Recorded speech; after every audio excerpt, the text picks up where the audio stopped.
Another day, another backdrop. Hi guys! Welcome back sa aming mini vlog. Tara, kulayan natin ang event na to. Let's go!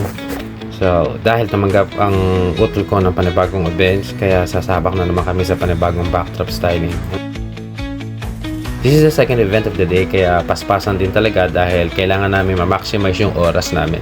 Sabi kasi yung oras ng first and second event na tinanggap niya, buti na lang allowed na mag-early setup dun sa isa, which is a wedding by the way. Anyways, ang team ng party na to ay combination ng sage green, gold, and white, kaya days ahead pa lang kinumpleto ko na agad yung mga kulay ng balloons na kailangan, pati flowers, cloths, at iba pang materials dahil mahirap nga na kulang-kulang on the day of the setup. It's the 90th birthday of Ma'am Aning and very special tong milestone na to para sa family ng client ko kasi sa panahon ngayon napakalaking blessing na umaabot ka talaga ng 90th birthday mo, di ba?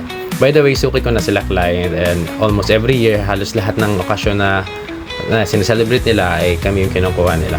We were given 3 hours para makapag-set up and isa sa mga horror ng mga event styling ay yung maagang dumadating na guests, kaya eto na nga silang dadatingan na kaya nito natin ito matapos. Maraming salamat po sa patuloy na pagtangkilik sa amin. Ito na po yung final look in 3, 2, 1, boom!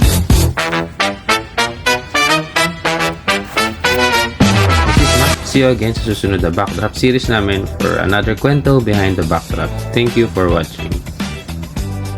For inquiries, please DM us and visit our page at Pakpang's Online Party Needs. And let's talk about your next event. See you soon. Bye!